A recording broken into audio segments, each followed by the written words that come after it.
It is one of my favorite books. Like, she let this happen to her. 𝖘𝖔𝖈𝖎, which comes out October the 24th. Hello everyone, my name is Esme. I go by Esme_IRL, but I hope you all enjoy today's video. So I wanted to quickly give you guys like a little bit of like an update of like all the books that I read in August/September, but I wanted to make it seem like it was more like, oh, we're talking on like FaceTime. I'm talking to my best friend, showing you about like all the books that I read. So in total, I read exactly 12 books? Never mind. I read 11 books and I'm currently reading one book. It's part of like a series, I want to say. Really hope you guys enjoyed today's video, but without stalling, let me get right into the video. So to start it off, I wanted to say, if you didn't watch this video that I have up where I read the Twisted series for a week, that was the first book series I had read in like a very long time, and they were like, I think the ending of August, I wanted to say, because I hadn't read before this, but because like I took like a very long break somewhere around like the end of June, beginning August, because I was like, oh, I want to get ready for like the Twisted Lies or the Twisted series book. So I was like, I'm gonna hold off on reading and then I'll continue reading, or like I'll start my reading up again with these. So like, to start it off, if you don't know the Twisted series, it is this like 4 series part book, all these 4.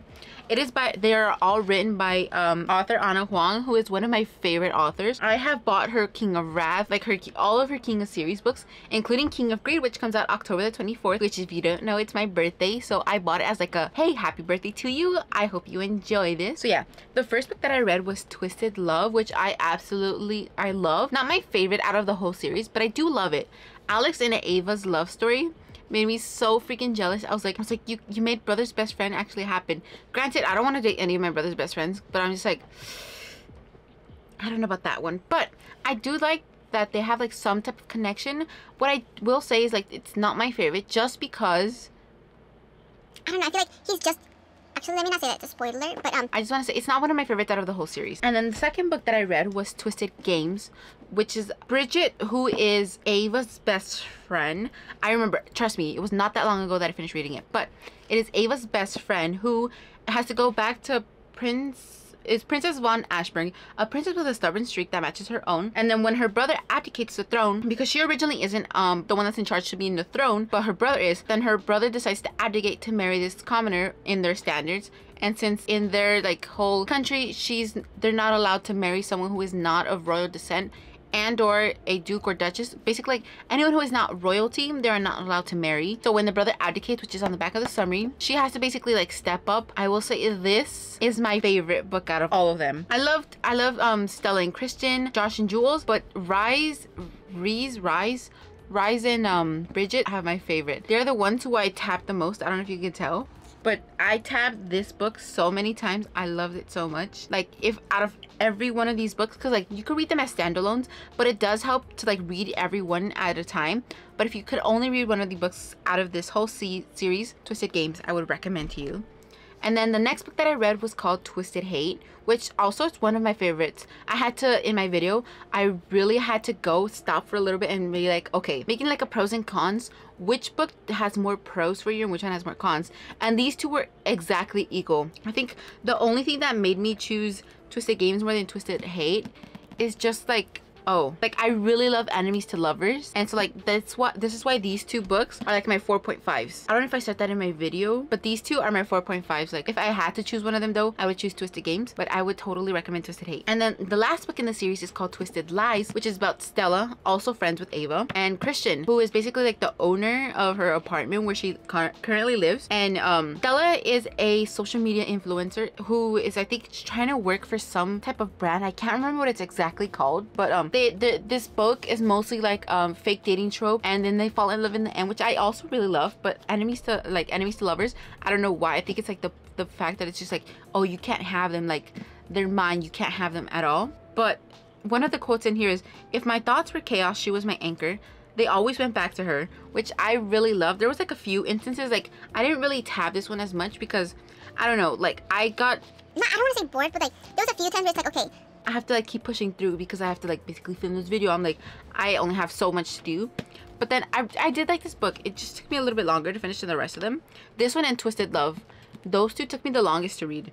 Twisted Hate, I remember I read it when it was raining sometime here in LA, and I finished it that same night. But this isn't that bad. It's not my favorite, but I would recommend it. So like this whole series I would recommend. Starting off with her new series of Ana Huang, it's King of Wrath, which is, if you didn't know, it's the first book out of 7 for the King of Sin series. And so the first one is King of Wrath, which I really love. It's Dante Russo, who is Christian's best friend in Twisted Lies, and it's basically like fake marriage. I want to say it's also, I wouldn't say like second chances, but I kind of like, sometimes I feel like he grovels, so it could also include kind of like a little bit of like groveling as well. But it's with Dante and Vivian, and I really did like this book. I loved it so much. Like, I tabbed it.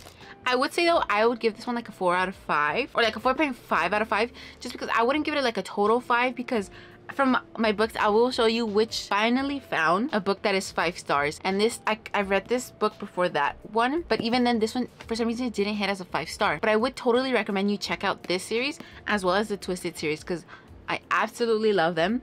All of them do have spice, so I would recommend that if you're gonna read Ana Huang, you're at least like at the age where you can read the spice. And I think out of all of the books, Twisted Hate or Twisted Games, one of the two, have the most spiciest scenes. Yeah, that is the books for Ana Huang that I read. That is all the books that I read in the month of August. So starting off, these are the books that I read for the month of September. I actually had my best friend, choose 4 books for me. She chose Haunting Adeline, Promises and Pomegranates, Flowers in the Attic, and The Enemy. So I read all 3 books actually. Starting off, let me start off with the first one. I read Haunting Adeline, and people were, I will say this is more of dark romance. There is a lot of dark themes. I would want to say this. So if like you easily would get hurt by anything that they mention in this book, it says in the beginning as well that the recommendation is you would not read it, because this book is very dark. I will say that there's certain scenes where I had to like stop it. I'm like, dang, like she let this happen to her. I was like, but this was mostly like how would I say this? It's mostly like, it was interesting. Would I recommend this? Yes, but only if you have like the capacity to be able to like actually stick around and read it, and like just be able to stick around and read it. That's like my one recommendation. But I did genuinely like this book. And then I don't know why I'm getting kind of like I don't know, I'm getting like a very great big pattern. There we go. Because this one was also dark romance. This one I want to say is more like mafia. It's like very mafia. Princess and Pomegranates by Saf R. Miller, who is Elena and Cal. Elena is the daughter of this like very famous like very well-known mafia group. I just can't remember exactly what their name was. Let me see if I can find it. Ricci. R-I-C-C-I. She is from the Ricci family. She is the oldest daughter. And then next thing she knows, she finds herself wound up being married to this guy named Cal, who is actually her father's kind of like assistant, but not as assistant as well. He's also a very well-known doctor in the mafia group. And I want to say he's a mafia person himself, just for like that vibe that I got. He was like a little bit mafia-ish type. But I did enjoy this book. I will say though, this book is a little bit slower. So if you want something like really fast-paced, maybe this book might not be for you. But I would recommend this because I really love this book. It was very interesting to read. There was a few times where I was just like, yes, girl, get it. Like, tell him, no, man, like, you don't need him. And then there was like this one instant where I was just like, ugh, why? Like, why would you do that? Like, why? That's what I really enjoy about books, though. It's like, it makes you feel all these emotions. Which, honestly, if your book doesn't give you an emotion, then hello? And so the next book that I read was Flowers in the Attic, which I actually forgot to bring in my list. So let me quickly go get it. The book. So the next book that I read was Flowers in the Attic, which was also another one of the books that my friend chose me. Honestly, this book was interesting at first. I will say this though, there's like, I don't know if I should say this because I feel like it might be a spoiler. Okay, I'm not gonna say it. Just know that there is like some type of subject. I can't really say what it is because then I'd be spoiling the plot. But it's basically just like all of a sudden this one their kid, there's like 1, 2, 3, 4 kids, and their mother and parents, they live like this very quaint house, and then all of a sudden the father just randomly dies, and then the mother decides, hey, like you left me a lot of bills, like you tried to maintain my my lifestyle, because she actually came from like this rich family, and so she was like, you like basically went into debt to try to maintain my rich lifestyle. So what I'm gonna do is I'm gonna go call back to my parents and see if it's possible if we can go move into them. And so she gets a letter from her parents being like, hey, you can come home, like blah blah blah blah, you can come back home. And so she just tells her kids, hey, you guys have to pack up really really quickly. You can only bring like your favorite stuff, and all 4 of your guys' stuff must fit in 1 suitcase, because she's gonna have like a whole suitcase and then they're gonna have like their own suitcase. But that's like red flag number 1. It's like, if all 4 of you are gonna go move into the house, why is it that the kids only need 1 suitcase altogether? Why can't they each have like their own suitcase? That way they can bring stuff that basically is like more sentimental value. Because to be able to fit all of their stuff into 1 suitcase, they each could only bring like 1 or 2 artifacts that they really liked and were not supposed to be left behind in the house. So they fit all their stuff in the suitcase, they go onto this train, go to the friend's, or like they go to the parents' house, and then the mother stops her kids and be like, hey, so I actually have to tell you guys this. My parents don't know that my father does not know I have kids. I was disinherited and I actually need to get back into his good graces so I can get money. But to be able to do that, I have to show up with no kids. So what do the kids do? The mother and the grandmother, which is like the kid's grandmother and her mother, basically the grandmother tells them, hey, y'all have to stay in the attic from this time to this time. You guys cannot be walking around. The maids will hear you, and if the maids hear you, they'll tell the grandfather, and if they tell the grandfather, all of you guys are doomed. None of you guys will survive. Just saying that. So they basically spend like 1 or 2 years up in this attic until one time they're like, hey, I had enough, it's time to leave. And then they find out all this stuff that happens, and it was a very crazy ride. So it's Flowers in the Attic by V.C. Andrews. I believe this is like a pretty old book, I'm not sure, but it was actually very popular, because like when me and my friend were in Barnes and Noble's buying this book, they're like, a lot of people were buying that book, and I was like, huh, it sounded very interesting. I had never heard of this book before, but I will say this book did take me a few days to read. It took me like maybe like 4 or 5 days, just because it was a little bit slow. Like, I'm so used to, like, I feel like fast paced, that's why for me it feels like a little bit slow.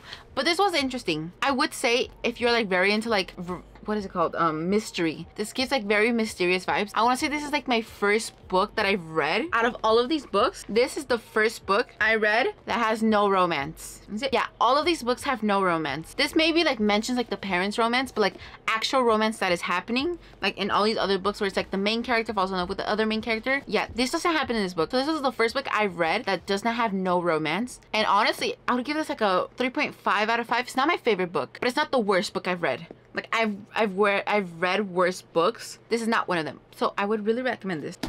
And then between all of this, I was getting tired, because like I had already finished reading Haunting Adeline. I was like, hey, I want a break from all the dark romance. Let me see. And then I started going on my Instagram reels, and then this one book, this little like, quote popped up. For both of these books, this quote popped up, and so I read this book called My Grumpy Billionaire, where it's like this one girl, her name is, what is your name again? It's basically like, it's My Grumpy Billionaire by Natalie Lee. Don't worry, I can't get pregnant. Famous last words I said to them on a hot one-night stand during my divorce occasion, to reassure him when the condom broke. After all, one of the reasons my marriage ended is that I couldn't get pregnant, and my terrible ex blamed it on me. And now my doctor says I'm pregnant with triplets. Now I just have to find a way to tell my one-night stand that he's gonna be a dad. So basically it follows around this girl named Sierra. I think that's her name. Is that her name? I believe it's Sierra. Yes, her name is Sierra. She divorces from her husband named Tom, who originally divorced her because she couldn't have any kids, and he was like, hey, this won't continue if we can't have kids, like blah blah blah blah. And so she's like, okay, give me the divorce then. So, but like he basically like initiated the divorce, and so they divorced. She decides, hey, I'm gonna go on this vacation, forget about your dumb ass, like I'll be fine, like I'll survive. She went on this vacation as part of like her business brand, and then she meets this guy who turns out to be a billionaire she sleeps with, but doesn't realize it's him until like a few, like maybe like 20 chapters in, and the next thing you know, she's pregnant. And so the ex, I swear, Tom, I want to put him in a choco. This book is also one of my favorites. I would give it like a 4 out of 5. I would totally recommend this. Like sometimes Instagram reels, they give me like quotes where, and then I buy the book. Like there's a few books right there on my TBR that I bought from Instagram quotes, and I have not read them, so I'm really glad that I read this one, because I could be like, hey, Instagram ads, Instagram reels, you actually gave me a book that I could read. And then I saw this quote for this one book, and then when I went to check it out, it turns out it was a novella. So this was like my first novella that I ever read. It's called The Guy for Me, a best friend to lovers novella by Marzi Lopol, which I really liked because it included more like people of color, and not just one size. They were both like mid-size, and that's like some of the insecurities that both of them had, and then both of them together, like they overcome their insecurities. And honestly, this was my favorite book. Like this is like a 4.7, like not a totally 4.5, because I wish it was like longer, but like I understand that's a reason of novellas, like they have to be short. But look at this decoration. Hold up, look at this decor for every chapter. I really love it when authors like decorate their pages like this, where it's like, hey, and then they add like text bubbles, like whenever like they're talking. Like, do I have one? I don't know if I can find one, but for every single chapter that she had, every single chapter started off with flowers. So see, look, flowers on on one side, the chapter. And I honestly love the little bubbles that included there. I don't know if you can tell. Like Liam and Belle, like they're conversing back and forth between the flowers. And honestly, I love this book so much. You had to read a novella. This one. This is the one I would recommend it to you. My second to last book in the month of September. I read this one maybe like last week or the week before. No, this week. No, I just recently finished this book. So it's Dear Heart, You Screwed Me, where it's basically like this one girl, unfortunately, like her fiance passes away. And so she's like, hey, I need a change. I'm gonna move to New York. And her parents are like, okay, you need to change. It's been 2 years. You're still thinking about him. So you can go to New York, even though she doesn't need their permission. But they're like, hey, we would rather you be safer in New York than here back at home with us, depressed, you know, still wishing their fiance was alive. What is wrong? So she moves to New York. She makes this new friend. They hit it off. And then next thing you know, this guy at the bar, she sleeps with him. And so they sleep around, they fool around. It turns out that he's the owner of her apartment. And so she's like, okay, you know, they go drinking one night. And then the next day, it turns out that they accidentally, for some reason, they get married. So they basically have to work towards this annulment. And so her friend, she basically is like, hey, you want to come with me to Thanksgiving? Like, I know you can't go home because of the weather. And so, what's her name again? I have to remember what their names are. I don't know. I forget all the time. What is your name? So basically, the fiance's name is called Elijah. And then her name is Reese. So Reese basically meets her best friend, who I also forget her name. I think it's called Clara. So Clara basically is like, hey, like, I have my father, who is actually my biological father, through like in vitro fertilization for both of my parents, because both of her parents are a lesbian couple, which I really enjoyed that the books are like including these couples that are actually normally, you would see them normal. But like, she's like, hey, I'm gonna go spend Thanksgiving with my biological father and or like sperm donor. It's like what she likes to call him that a lot. She calls him sperm donor, but she's like, hey, I'm gonna go spend Thanksgiving with my sperm donor. You wanna come with me? We're gonna have a lot of good food. You can meet him. And she's like, Reese is like, sure, I'll go with you. I'll meet him. And so she meets him, and then what do you know? The father of Clara or Clarice, it turns out, is her boss slash the guy she accidentally married. And so they go on like this giant whirlwind, and then unfortunately she ends up pregnant, which is, they were right here, it says like, we were tied together by more than mutual connection. It ran deeper than blood. The thought of me starting over again petrified me, but here I am, ready for a new beginning and a new chapter adventure that I created. Dear Heart, You Screwed Me. So basically like they go through this like whole whirlwind, and then she ends up pregnant, and then that's the most I will say about this. And then last but not least, I left this book for last. I want to say this is like a very great like booktuber recommendation. Like, this book is my first 5-star. This book is my baby. I was so close to buying a UK version plus another version of just this book, and I really want to reread this book and annotate it because I loved it so much. Like, if I could delete it from my brain and reread it just to experience what I experienced reading this book again, I would totally do it. So like, the book that I wanted to say that is my 5-star all-time for September is Divine Rivals. I know a lot of people are gonna be like, oh my god, you only like Divine Rivals because it's like booktok and blah, blah, blah, blah, blah. Like, it's very, very expensive. Like it's very well talked about. Like, it's not even that good probably. Divine Rivals. If from all of these books, if you have to take one suggestion, Divine Rivals, Divine Rivals, Divine Rivals. Take the suggestion. BookTok YouTubers were not lying when they said that this book is very, very good. I read this in one day. Like, I started it on my way to school, and then I got there an hour earlier, and I was like, you know what? I'm just gonna read Divine Rivals while I wait for like this hour and a half. I was almost late to class because I got all the way up to chapter 20, and then I noticed I only have like 10 minutes left until class. So then the moment I got home, I opened this book up. Like, I opened it, I read it. Like, I could not stop it. And the moment it ended, I was just like, what the fuck? I have to wait for the next book. And I was like, okay, when does the next book come out?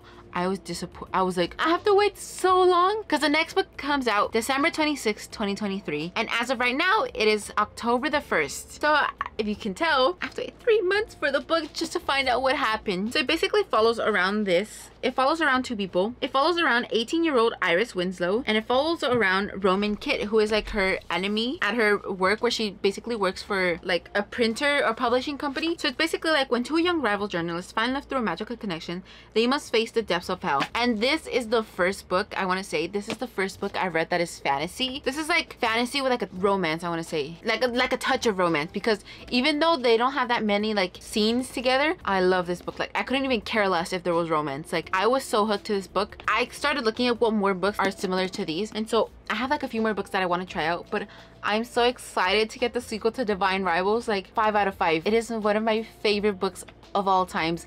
I will never stop saying that. I love this book so much, and I want to get the UK version because if you can't tell, The UK versions look so much more prettier. Like, why? Like, it shows both of their characters, a lot of shining and all that. I'm like, I need this book. And I do have some people, I know some people that live in the UK, and so I know that their stone is called Waterstone, I believe, because I tried getting it shipped over here and it's like a lot to like ship it.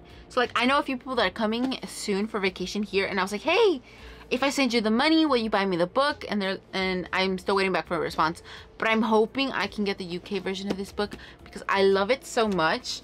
And honestly, I'm probably gonna reread it and annotate it just because I love it so much, and I want to remember what happens before I read the second book. And I don't know, I feel like I'm putting too much pressure on the third book because like, if it turns out it's not good, I feel like I'm gonna get so disappointed.